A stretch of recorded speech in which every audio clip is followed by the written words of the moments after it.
이집트의 그 신화 중에 그림으로 이렇게 전해 내려오는 것 중에 하나, 사자의 책이라는 게 있습니다. 그 자칼 모양의 머리를 가지고 있는 그 한 신이 저울을 가지고 죽은 자를 맞이하는 겁니다. 그래서 양쪽에 접시가 있어요. 그래서 한쪽의 접시는 죽은 자의 심장을 올려놓고 다른 한쪽에는 정의와 또 진리라고 하는 그 깃털을 한쪽에 올려놓고 거기에 이제 저울을 대가지고 거기에 합당하게 살아갔던 사람은 천국으로 보내고 그러지 않은 사람은 어떤 짐승에서 갈기갈기 찢기는 그런 것을 그림으로 묘사한 책이 있습니다. 그걸 가리켜서 사자의 책이라고 얘기를 하는데, 이게 이제 죽은 자에 대한, 죽은 자를 위한 책으로 이름이 지어졌지만 사실은 그 책은 산자들을 위한 책이 되죠. 살아있을 동안에 어떻게 잘 살아갈까. 그래서 그 죽음 이후에, 그 이집트 사람들도 넷에 대한 생각들이 깊었었는데 죽음 이후에 좋은 곳으로 가는 것들에 대해서 살아있을 동안에 지혜롭게 잘 살아가는 것에 대한 그 내용이 이제 담겨져 있는 것이죠. 우리가 요한계시록을 읽고 있습니다. 요한계시록을 읽으면서 우리는 새하늘과 새 땅에 대한 소망을 품게 되어지죠. 하나님을 다시 만날 것들에 대한 기대를 갖게끔 하고. 어때요, 여러분? 주님 만나보고 하는 일들을 좀 기대를 가지고 계십니까? 어떤 모습으로 우리를 맞이하실까? 좀 기대가 되지 않아요? 눈치들이 전혀 기대가 안 되는 눈치들이신데, 하나님을 뵙는 그것에 대한 생각을 갖지만 사실은 그것에 대해서만 우리가 신경을 쓰고 묵상하는 것이 중요한 것이 아니라 그 주님을 어떻게 맞이할 것인가에 대해서 이 땅에서 어떻게 준비하며 살아갈 것인가, 그 마음으로 계시록을 읽는 것이 훨씬 더 잘 하나님의 말씀을 읽고 묵상하는 줄로 믿습니다. 하나님을 만나는 게 단순히 그것이 중요한 것이 아니라 그 주님을 만나기 위해서 잘 준비되는 우리 자세가 필요하다는 얘기죠. 본문의 말씀 보면서 몇 가지 우리가 함께 은혜를 나누고 교훈을 얻고자 하는데, 먼저 우리가 사실적으로 알아야 될 일이 있습니다. 뭐냐? 첫째로 하나님의 추수의 때, 마지막 수확의 때가 반드시 온다는 얘기입니다. 오늘 말씀의 제목이 뭐죠?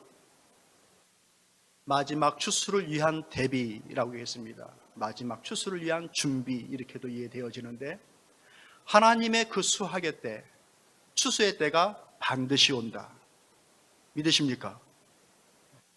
주님이 오셔서 그 추수를 맞이하던, 내가 가서 추수 때를 맞이하던, 우리는 그 추수의 때를 반드시 맞이합니다.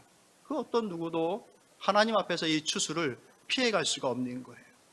그러니 이 추수를 잘 준비하고 대비해야 되는데, 이 추수는 살아있을 동안에 그가 어떻게 무엇을 심었느냐, 그 심은 대로 얻게 되어진다. 이게 하나님의 말씀입니다. 그러기에 우리는 살아있을 동안에 잘 심는 일에 준비가 되어져 있어야겠구나, 이것을 말씀을 통하여서 깨닫게 되어지는 거예요. 오늘 말씀에서 먼저 우리가 생각해야 될 것이 무엇인가? 주님 안에서 이 추수의 때를 맞이하는 이가 복된 자이다.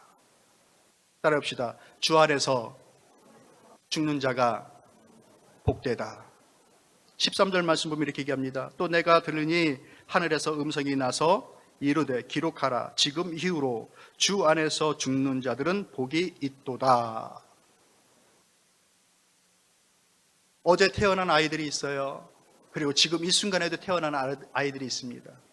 그것과 비교하여서 어제 돌아가신 분이 계시고 오늘 이 순간도, 지금 이 순간도 이렇게 돌아가시는 분들이 분명히 세계 어딘가에 있을 겁니다. 수많은 사람들, 많은 사람들이 다 그 길로 가는 것이죠.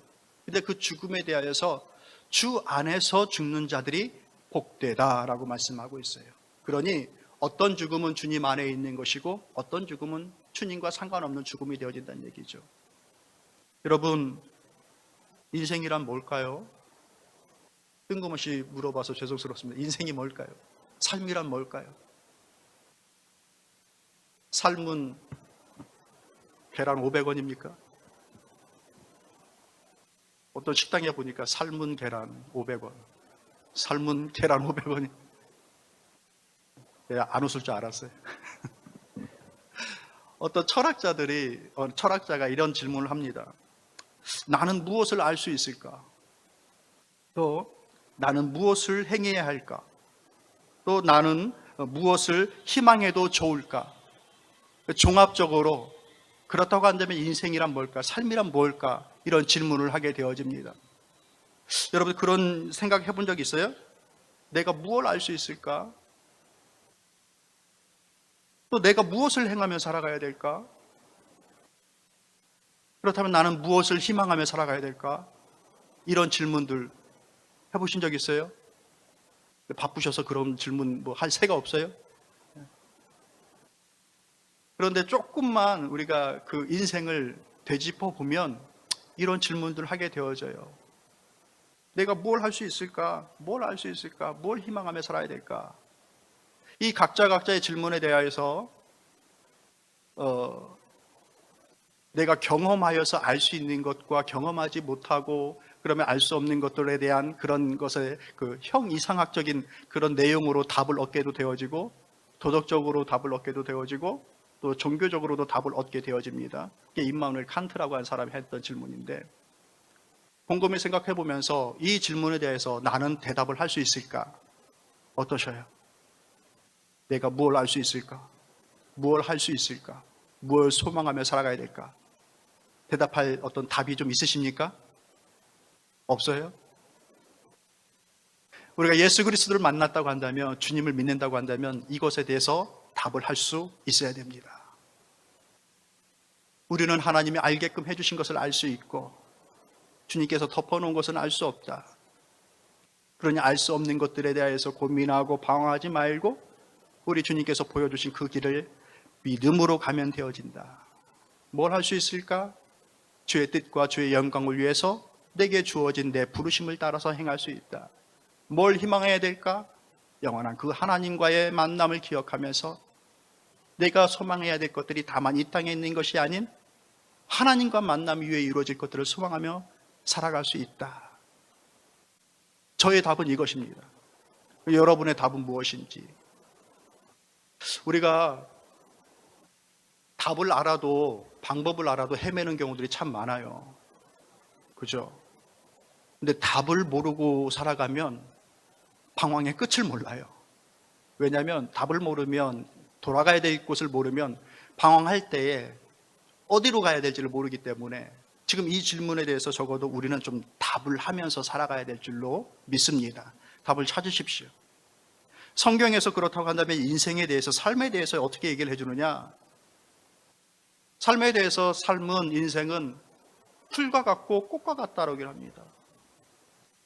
아무리 아름답게 보여도 시비를 넘기질 못하고 지면 말라서 불에 태워지는 그런 풀과 꽃과 같고 여러분 잘 알고 있듯이 야곱이라고 하는 인물은 바로 앞에서 내 조상들의 연수와 비교해보면 별것 아닌 130년의 삶을 살았지만 내 인생을 돌이켜보니 참으로 나그네 같은 인생이었고 험난한 인생을 살았습니다 라고 하면서 자신의 인생을 회고합니다. 모세 같은 경우는 인생의 자랑이라는 것이 되짚어보니 수고하고 애쓴 거 그것밖에 자랑할 일이 없구나. 인생이 참 빨리 지나간다. 마치 날아가는 것 같다라고 고백을 했어요. 여러분들의 인생의 자랑은 뭡니까?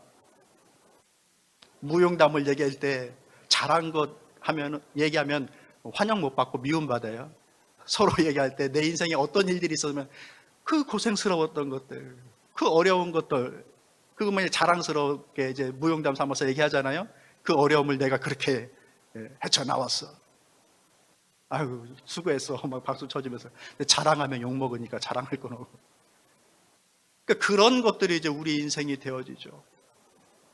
사도 바울 같은 경우는 인생의 찍기 같고, 이사야서 같은 경우는 그 인생이라는 것이 마치 버러지와 같고 라고 이렇게 회고하고 고백을 합니다. 버러지 같다라고 하는 것이 더럽다라는 것이 아니라 아무 힘이 없다는 얘기예요. 우리 눈앞에 벌레 하나 이렇게 지나갈 때 우리 마음먹기에 따라서 얘의 삶이 결정되잖아요. 후 불어서 놓으면 걔가 사는 거고 왜 이게 왜 있어요? 손으로 꾹 누르면 얘가 죽는 거잖아요. 우리 인생이 그렇다는 얘기예요. 그러니까 비교적 이게 어떻게 유한한 인생을 이제 이렇게 본다면 한없이 좀 연약하고 가치가 적고 이제 그렇게 보여지는 것이죠.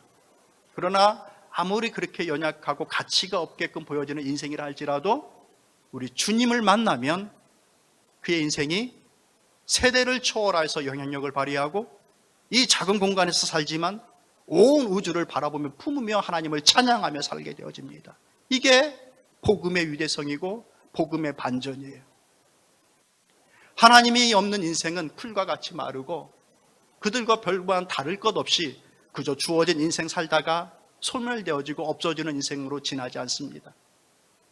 그러나 하나님이 있는 인생은 그렇게 다른 겁니다. 차이가 나는 겁니다. 그래서 지금 말씀은 얘기합니다. 지금 이후로 주 안에서 죽은 자들이 복되다. 주님 안에서 죽는 자들이 복되다고 하는 이 의미가 그런 가벼운 의미가 아니라 아무런 가치가 없는 그와 같은 인생이라 할지라도 주님을 만나면 이와 같은 삶으로 바뀌어지는 것, 그 이유 때문에 그런 것입니다. 주님 안에서 죽는 자들이 복되다라고 하는 것은 어떤 것일까? 그렇다고 한다면 주님 안에서 죽는다라는 그 의미가 무엇일까? 따라봅시다. 주님 안에서 죽는다라는 것은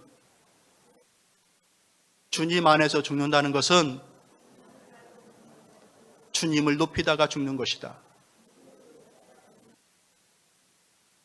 주님을 높이다가 죽는 것이 주님 안에서 죽는 자들입니다.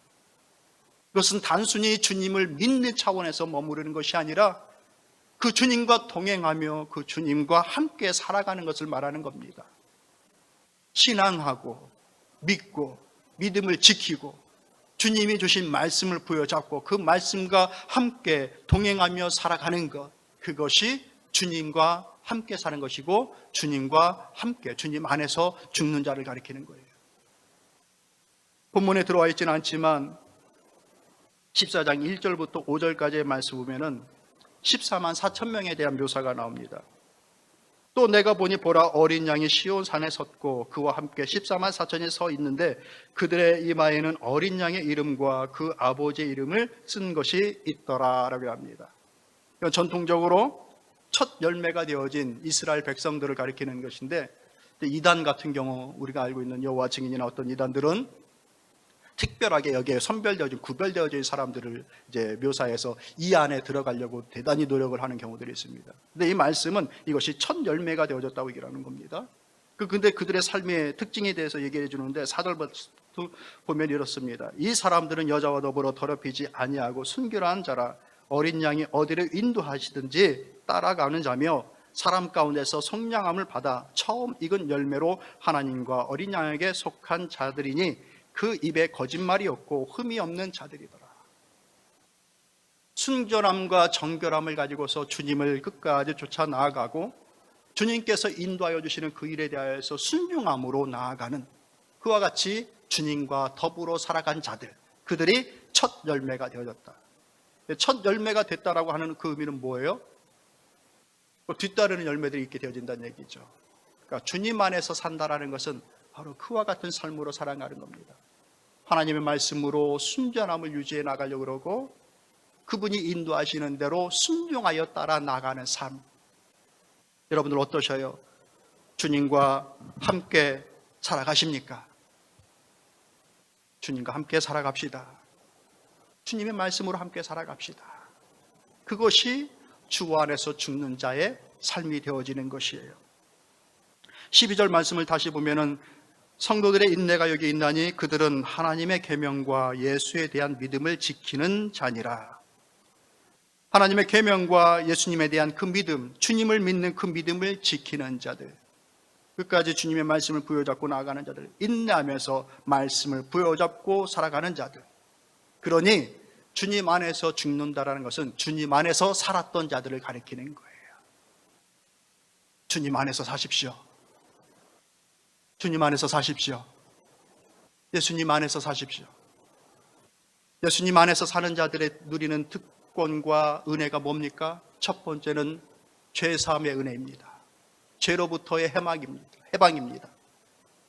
로마서 말씀을 보면 이렇게 얘기해요. 로마서 8장을 보면 그러므로 이제 그리스도 예수 안에 있는 자에게는 결코 정죄함이 없느니 이는 그리스도 예수 안에 있는 생명의 성령의 법이 죄와 사망의 법에서 너를 해방하였습니다.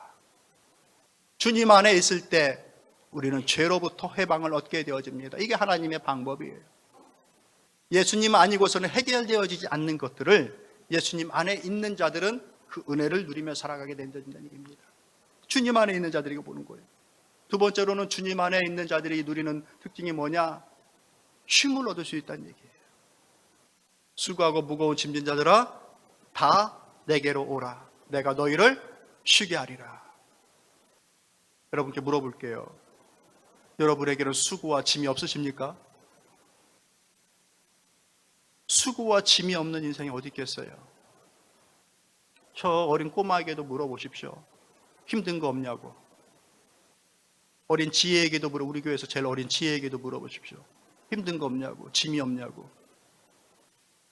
수고와 짐이 없는 인생이 어디 있겠습니까? 그러함에도 불구하고 예수 그리스도 안에 사는 자들은 그 안에서 쉼을 누릴 수 있는 은혜가 있다는 겁니다. 아멘이십니까? 이게 은혜입니다. 수고가 있고 무거운 짐이 내 어깨를 내 등을 누르고 있음에도 불구하고 순간순간 주님 안에서 쉼을 얻게 되어지는 것, 이게 은혜입니다. 또한 주님 안에서 살아갈 때에 얻게 되어지는 자들의 특징이 무엇이냐? 죽음에 대한 공포에서 벗어나는 것입니다. 죽음이 우리를 어찌할 수가 없다는 얘기죠. 살아있을 동안에 젊으셨을 때에 그렇게 팔팔하신 분들이 죽음을 눈앞에 두고선 한없이 두려워하고 떠는 분들이 있습니다. 그런 분들을 봤습니다. 여러분들 어떠셔요? 죽음이 두려우십니까? 원사님 어때요? 죽음이 두려우세요? 안 두려워요? 이 세상에서 제일 무서운 사람이 죽음이 두렵지 않은 사람들이잖아요.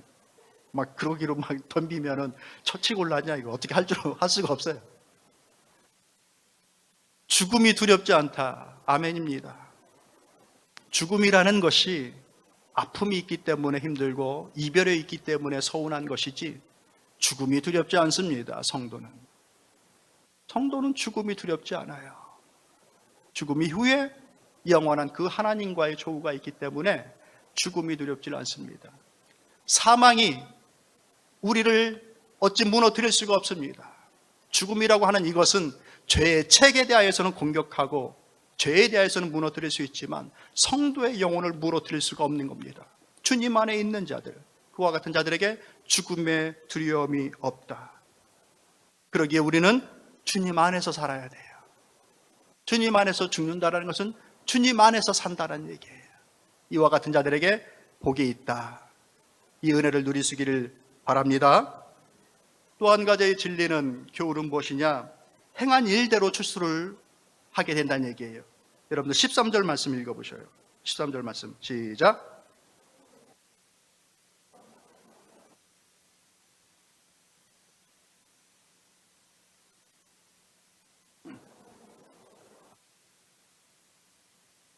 이는 그들의 행한 일에 따름이라 하시더라. 아멘. 심은 대로 거둔다는 얘기예요. 본문에 들어와 있지는 않지만 6절부터 11절까지의 말씀 보면 하나님의 추수가 세 종류로 결론되어지는 것을 얘기해 주십니다. 첫 번째는 6절에 나와 있는데 또 보니 다른 천사가 공중에 날아가는데 땅에 거주하는 자들 곧 모든 민족과 종족과 방언과 백성에게 전할 영원한 복음을 가졌더라. 그가 큰 음성으로 이르되 하나님을 두려워하면 그에게 영광을 돌리라. 이는 그의 심판의 시간이 이르렀음이니 하늘과 땅과 바다와 물들의 근원을 만드신 이를 경배하라 하더라. 그 하나님을 잘 숨기고 믿었던 자들이, 하나님을 두려워하고 영광 돌렸던 무리들이, 인내로서 말씀을 지키고 믿음을 지켰던 자들이 이제는 그 모든 수고를 그치고 영원한 쉼을 얻게 되어지고 하나님을 찬양하게 되어지는 그 그룹으로 이렇게 추수를 하는 것을 얘기해주고, 8절 말씀 보면 또 얘기합니다. 또 다른 천사 곧 둘째가 그들을 따라 말하되 무너졌도다 무너졌도다 큰 성 바벨론이여 모든 나라에게 그의 음행으로 말미암아 진노의 포도주를 먹이던 자로다 하더라. 두 번째는 바벨론이라고 하는 그런데 이제 이거는 사단을 이제 상징하는 의미입니다. 믿음을 무너뜨리고 유혹하고 타락케 하고 무자비하게 사람들을 무너뜨렸던 그 악한 세력들, 사단을 이제 추수하는 그 하나님의 심판이 있다라고 얘기하는 거죠. 그들은 후에 영원한 그 밑이 없는 무적행으로 들어갈 것이다라고 말씀하십니다. 그리고 10절부터 11절까지의 말씀 보면 그런 그들에게 자신의 영혼을 팔고 짐승의 표를 받고 그들을 따랐던 자들에게 임하는 심판에 대해서 얘기합니다. 그도 하나님의 진노의 포도주를 마시리니 그 진노의 잔에 섞인 것이 없이 부은 포도주라. 거룩한 천사들 앞과 어린 양 앞에서 불과 유황으로 고난을 받으리니 그 고난의 연기가 세세토록 올라가리로다. 짐승과 그의 우상에 경배하고 그의 이름의 표를 받은 자는 누구든지 밤낮 쉼을 얻지 못하리라 하더라.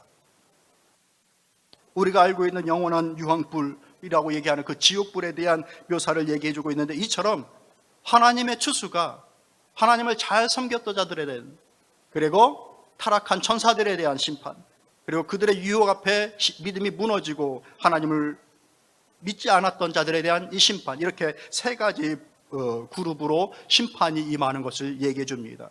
즉 뭐냐? 심은 대로 산 대로 심판이 임하게 되어진다. 그러므로 오늘 우리는 이 땅을 살아갈 때에 성령의 열매, 성령의 일에 동참하며 살아가는 일이 중요합니다. 왜냐? 이것이 믿음으로 심는 일이기 때문에 그렇습니다. 따라해 봅시다. 성령의 일에 동참하자. 믿음의 일에 동참하십시오. 왜냐하면 하나님의 말씀은 이것이 헛된 것이 아니기 때문에 라고 말씀하셨기 때문에 그렇습니다.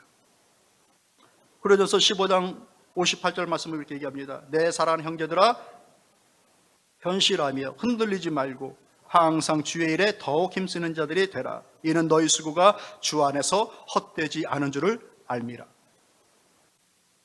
주의 일에 힘쓰고 성령의 일에 동참함이 헛된 일이 아님을 믿으십시오.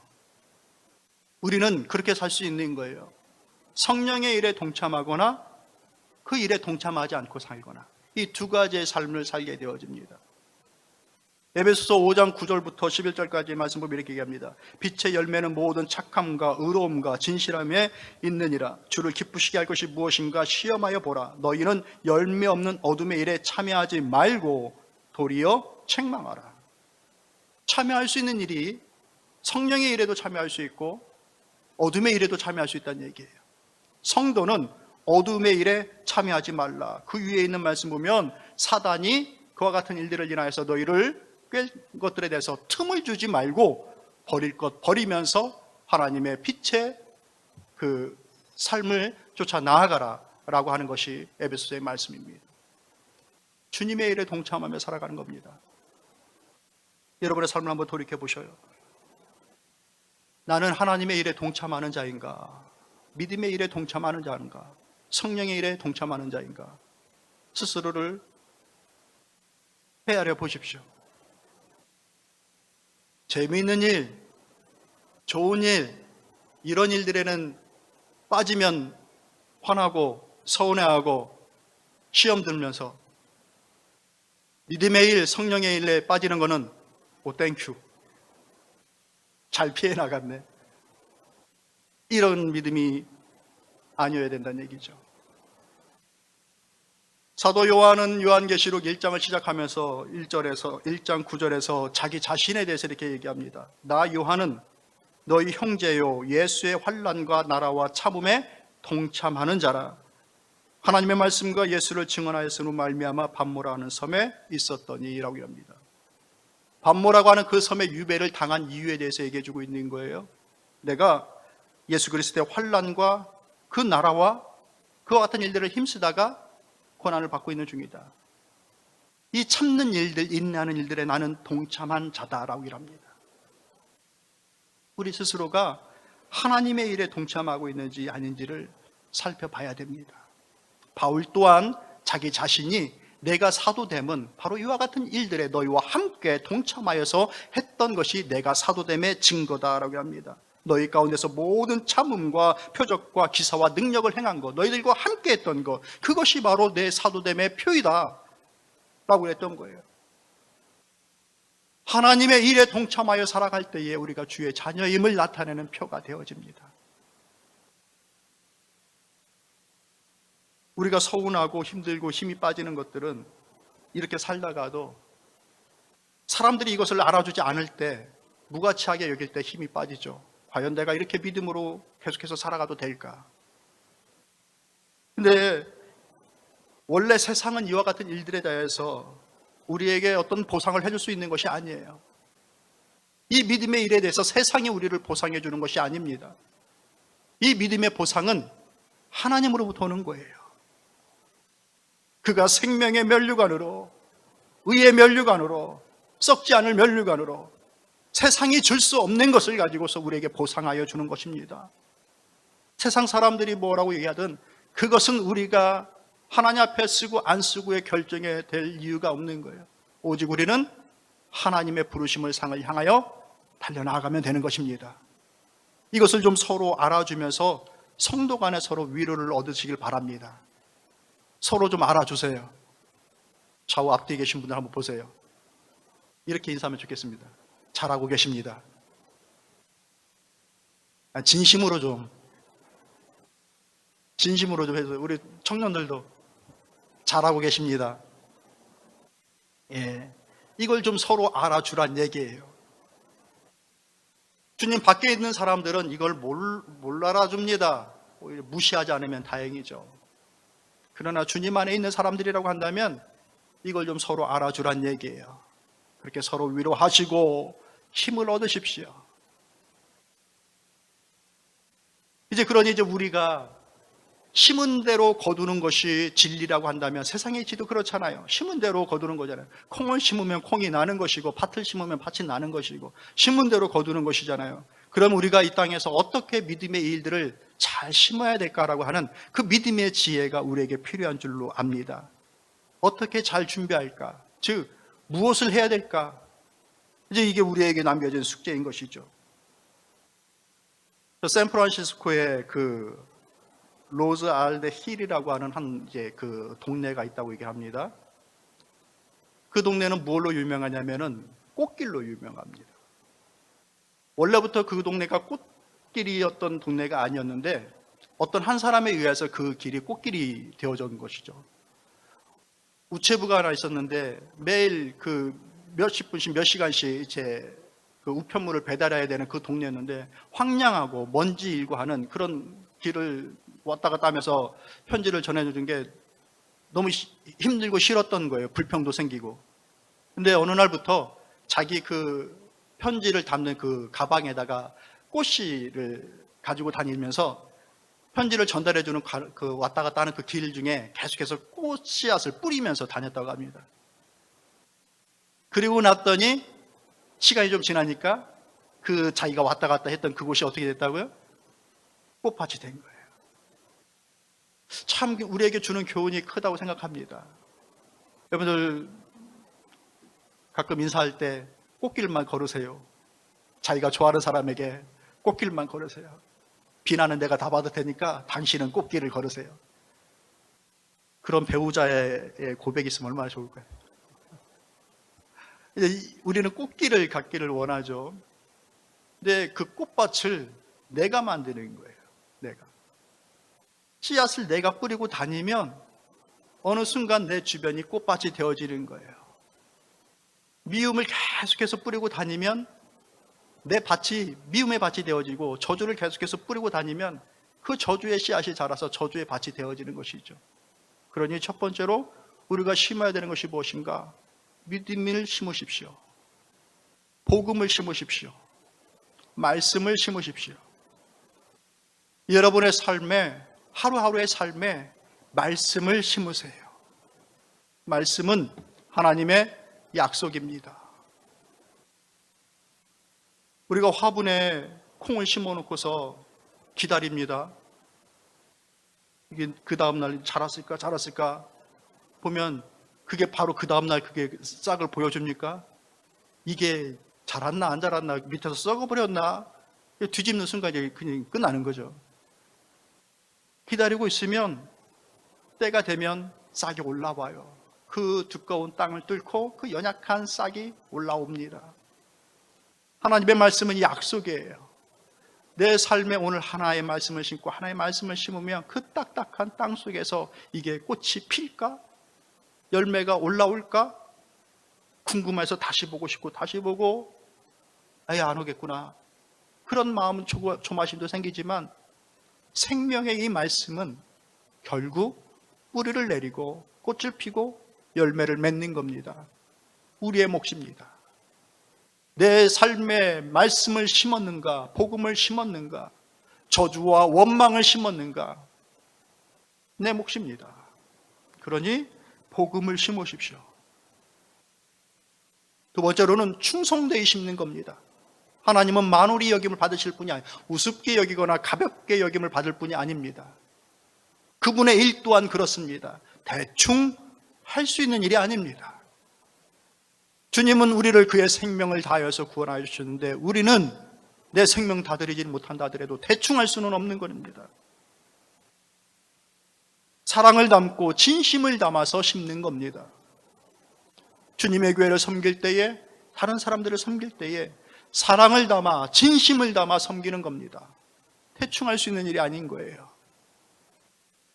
혹 내 손이 거기에 미치지 못한다면 그건 우리의 능력의 밖의 문제인 것이지 내 진심의 문제가 아니기를 소망합니다. 또한 우리가 심을 때 넓게 심어야 돼요. 지경을 넓혀 심어야 돼요. 쉽게 말해서 많이 심으란 얘기예요. 많이 심으면 적게 심은 것보다 많이 거둘 수 있는 가능성이 많겠죠? 아멘이 없어. 어떻게 사업들 안 해보셨어요? 이 사업도 하고 저 사업도 몇 가지 조금 더 해야 수입이 많아지지 않아요? 막 그냥 한 우물만 파는 스타일들이. 하나님의 사업을, 하나님의 일을 넓게 기경을 넓혀서 하는 겁니다. 말씀은 이렇게 얘기해요. 고린도후서 9장 6절에 이것이 곧 적게 심는 자는 적게 거두고 많이 심는 자들은 많이 거둔다는 말씀이라.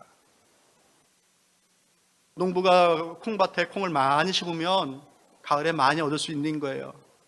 근데 콩을 자기 마당 앞에 텃밭에 조금 심으면 그만큼 얻는 거예요. 그냥 많이 심을 수 있기를 바랍니다. 좋은 씨앗을 심어야 돼요. 선별해서. 좋은 씨앗이라는 것은 말씀이에요. 믿음이에요. 성령이에요. 여러분들 지나간 인생 돌이켜 보십시오. 여러분들 열심히 이것저것 여기 많이 심고 오셨죠? 부자 되기 위해서 돈 버는 일에 많이 심으셨죠? 자녀들 잘 키우고 싶어서 자녀 양육하는 일에 많이 심으셨죠? 그 일 때문에 여러분들 거둔 것도 있지 않습니까? 아이들과 오늘 말씀 나누면서 너희들은 인생에서 뭘 거두길 원하냐 물었더니 거의 50%는 부자가 되길 원하는 거예요. 그러면 열심히 일하고 돈 버는, 어떻게 하면 돈을 잘 벌 수 있을지 잘 생각하면서 그 열심히 심으라고 얘기했어요.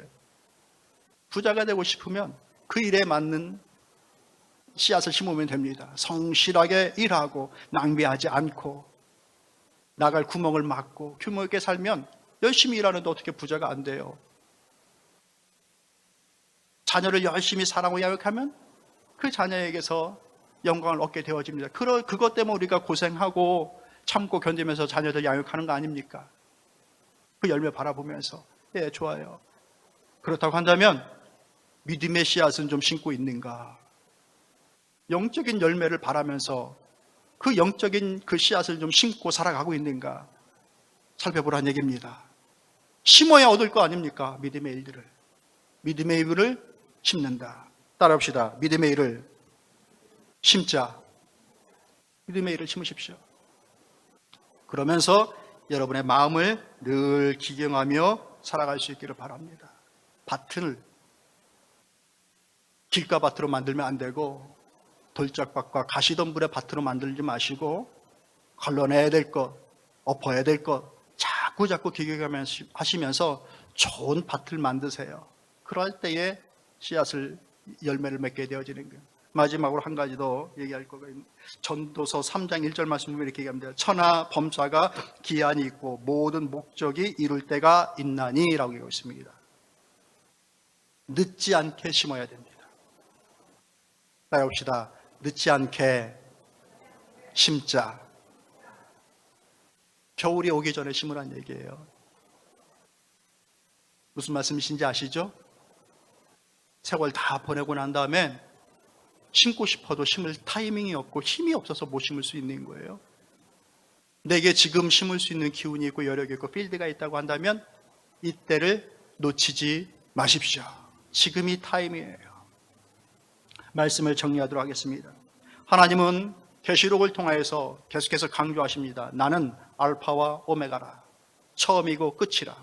이 말씀은 마지막 추수 때가 반드시 온다라는 말씀입니다. 경고입니다. 메시지입니다. 우리 모두는 이 마지막 추수를 반드시 맞이할 겁니다. 주님이 오셔서 맞이하든 내가 그 주님 앞에 가서 맞든 우리는 이 마지막 추수를 모두가 다 맞이하게 될 거예요. 금주의 말씀이 되어짐으로 삼은 아멘 주 예수여 오시옵소서라고 하는 이 믿음의 고백을 두려움 없이 할 수 있는 그 은혜가 우리 가운데 있기를 원합니다. 그러니 오늘 이 추수의 날을 염두하고 주님 안에서 살아갑시다. 그리고 잘 심고 갑시다. 그리고 무엇보다도 이 심는 일에 같이 동참하여 그날에 우리 주님 앞에서 함께 만날 수 있는 은혜가 우리 모두 가운데 있기를 축복합니다. 다 같이 자리에서